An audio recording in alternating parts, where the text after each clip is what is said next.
conditions for resonance. So we have seen that for mesomeric effect, resonance is occurring in mesomeric effect.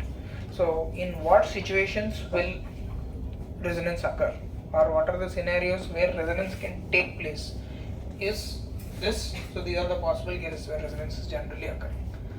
So different varieties here.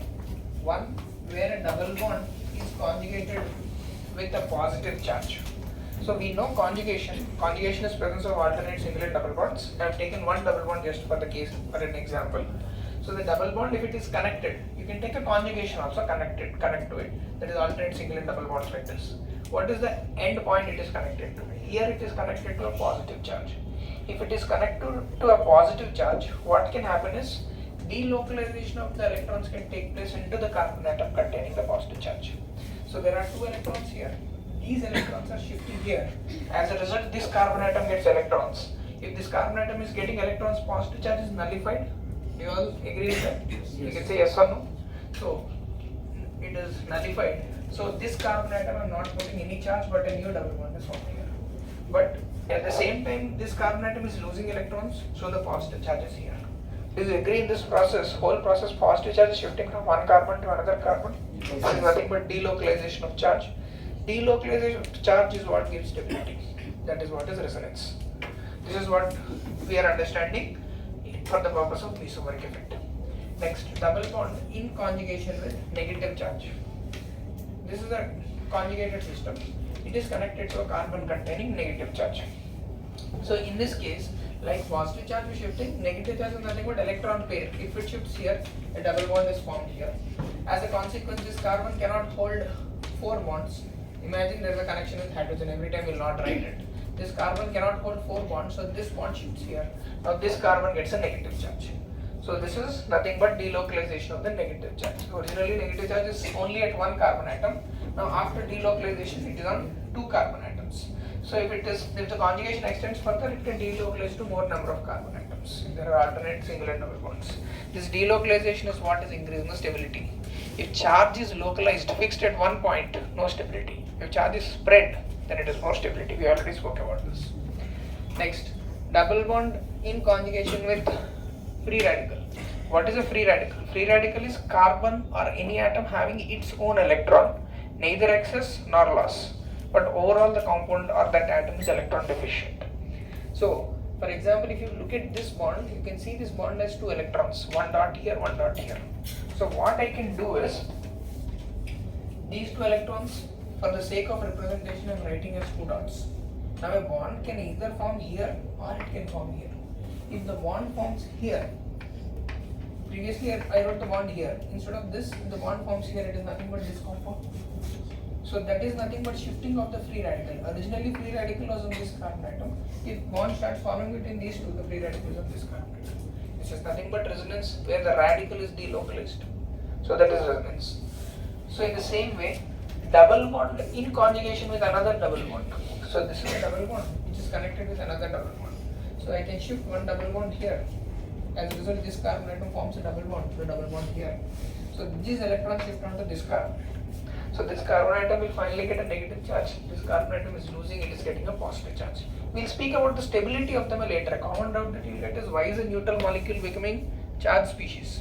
We will speak why this is happening, or we will speak about the stability in the later part. But the shiftings can occur, that is the point. Likewise, one more point I am writing here as 7th point, but you can add it there. Double bond conjugated with lone pair. What does it mean? C double bond C connected to an atom which has a lone pair. Here chlorine has a lone pair. So this lone pair is like the negative charge there in point number 2. So this lone pair is a pair of electrons shifting here.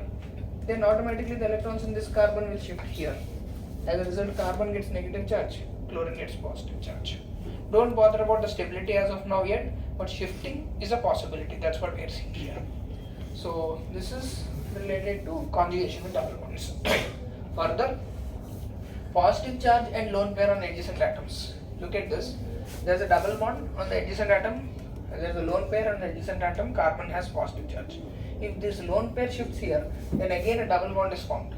No doubt on this oxygen atom a positive charge is produced. Electronegative atom does not hold positive charge, it is unstable. But what is causing the stability? You can look at this. this carbon previously has one bond with carbon, one bond with oxygen, one bond with hydrogen. Total how many bonds? 3 bonds. So how many electron pairs? 3 pairs. Total how many electrons? 6 electrons. Octet, is it completed? No. So no octet. But after the bond, is octet completed? First bond, second bond, third bond, fourth bond with hydrogen.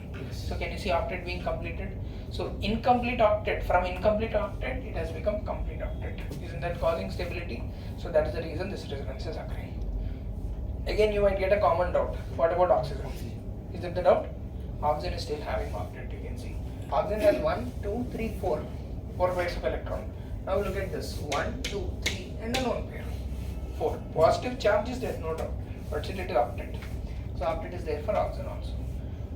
In the same way, if vacant d orbitals are present, even in that case resonance is possible. How? There is a carbanion, carbon with negative charge. Look at sulfur. Now sulfur configuration is what? 3s2, 3p6, sorry 3p4, and there is a vacant 3d shell. All third period elements have vacant d subshell in them.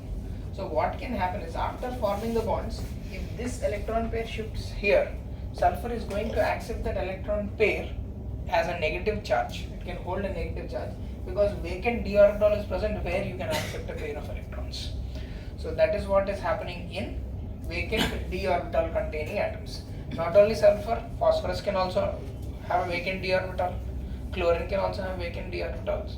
So whenever the adjacent atom has a negative charge, sulfur, phosphorus, chlorine can accept the pair of electrons into its vacant d orbital. What is resonance? Accepting the free electrons, lone pair of electrons, negative charge, etc. So if there is a possibility to accept due to lone pair, due to vacant orbital, yes, that's possible, that is resonance.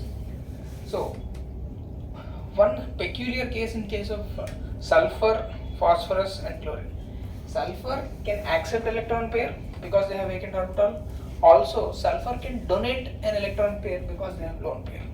If it is connected to carbanion, they will accept. If it is connected to carbocation, they will donate. Sulfur atom donates its lone pair. In this pattern, sulfur is participating in resonance. So in this case, if it is connected to positive charge, obviously after the resonance, sulfur gets positive charge. This is where the lone pair is donated. Here the one lone pair still exists. Whatever happened to oxygen, the same thing. Here one lone pair still exists. So whatever happened to oxygen, same thing is happening to sulfur. This example is nothing but this example. You can see it that. So sulfur, phosphorus, chlorine, what we can say about them? They can participate into resonance in two ways. What are the two ways? Either by accepting electrons into the vacant d orbitals or by donating its lone pair. That is what we have written as a special note. So these are the conditions in which generally resonance can occur. This is point here.